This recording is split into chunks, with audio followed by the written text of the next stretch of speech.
Déclaration finale. Il s'est tenu du 6 au 8 juin 2024 à Lubonja, chef-lieu du secteur d'Enganja, sous la présidence du chef de secteur et la modération de M. Safanto Lukonde Boulongo, le forum communautaire qui a réuni les représentants de différentes couches de la population, à savoir les Bami, les chefs de groupement de Basikalangwa, de Basikasilu et de Babungwesid, les Bami, chefs de village, les représentants de femmes, les représentantes de femmes, les différents services étatiques œuvrant dans le secteur d'Enganja, la société civile dans sa diversité, les exploitants miniers artisanaux et les coopératives minières, la FEC territoriale de Fizi, les représentants de la diaspora d'Enganja, les mutualités Bashi, Nindu et Bazimba. Les thèmes ci-dessous ont été développés au cours des travaux. 1.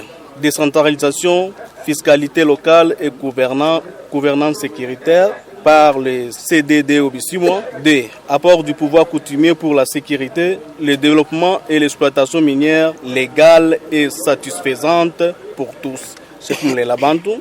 3. Composition et fonctionnement de la CCRCC Nganja et le niveau d'avancement des traitements des dossiers lui soumis. Kadengalula, Kazimia, Iseke, confère chef Mlelabantou. 4. Défis et opportunités du secteur de Nganja dans le secteur minier. Quel apport des acteurs au développement communautaire? 5. Apport de la diaspora à l'amélioration de la gouvernance et le développement du secteur de Nganja. 6.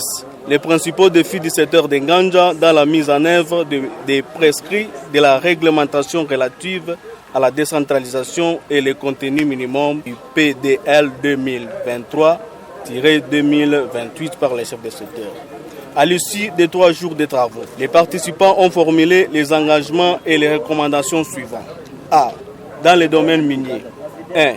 L'interdiction de l'exploitation minière en violation de la réglementation en vigueur par les sociétés, notamment TSM, Leda Mining, Bendera Mining et Kundelungu, notamment pour les raisons la non-élaboration du cahier des charges, la non-présentation à la communauté de l'air EIES et PGS, la non-paiement de la redevance minière, les 0,3% pour le développement communautaire, la non-transmission des rapports d'activité de la production auprès des autorités compétentes, l'exploitation minière sans la présence des services étatiques et enfin les non-recours aux entreprises de sous-traitance locales dans l'exercice de leurs activités.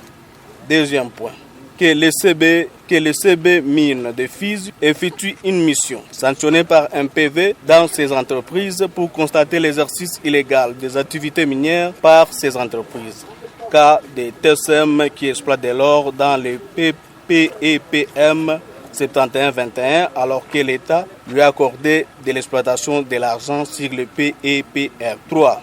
Effectuer une mission de plaidoyer à Bukavu et à Kinshasa pour obtenir le retrait des droits miniers aux entreprises TSM, Leda Mining, Bendera Mining et Kundelungu Mining, société minière de Bisunza, etc. 4. Organiser une rencontre entre les exploitants miniers artisanaux et les services de l'État pour échanger sur les taxes et services intervenant dans le secteur d'Enganja. Sur le point B, dans le domaine de la gouvernance sécuritaire. 1. Organiser une rencontre de paix entre les chefs de village du secteur d'Enganja et ceux du secteur de Babouyou pour gérer les conflits de limites entre les villages limitrophes de ces deux secteurs. 2. Sensibiliser avec implication de tous les chefs coutumiers, les responsables des groupes armés, Bazalendo, œuvrant dans le secteur d'Enganja sur la non-circulation des armes dans le village. Le point suivant, organiser une réunion avec les autorités militaires basées en territoire de Fizi, Bukavu et au besoin à Kinshasa pour obtenir la suppression des paiements pour passage au poste ou soit position des militaires. Le point suivant, que les représentants des autorités sécuritaires fassent parvenir les doléances de la communauté à la hiérarchie de l'armée. Le point suivant, organisation par les secteurs d'une réunion regroupant les mutualités des communautés vivant dans les secteurs d'Enganja. Le point C, dans les domaines de la décentralisation et développement. Le premier point, le respect de la procédure prévue par la loi pour la désignation et l'installation des chefs coutumiers. Le deuxième point, gérer les conflits coutumiers, entre parenthèses, limites, postes, etc. de villages à l'interne avant de les transférer au CCRCC. Le point suivant, organiser les forums communautaires une fois l'année et selon l'urgence.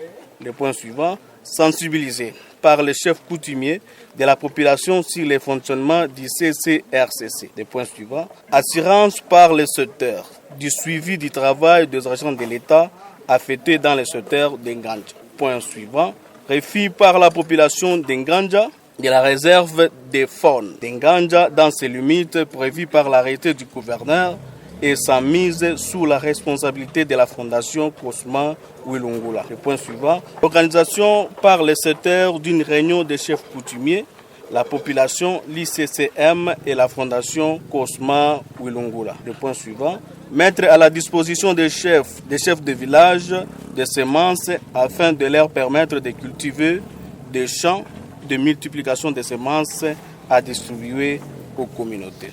Le point 2, la fiscalité. Le premier, sensibiliser les populations au civisme fiscal. Le suivant, constituer une délégation devant aller informer la province de la décision de retenir à la source la quotité du secteur d'Enganja sur les taxes, barres impôts, droits et redevances d'intérêt commun.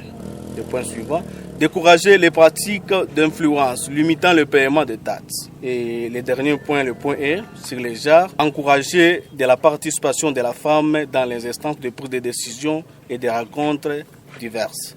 Le deuxième point, impliquer les femmes dans la gestion des questions coutumières. Et enfin, le dernier point, rapprocher les structures médicales des villages afin de limiter les décès maternels et infantiles.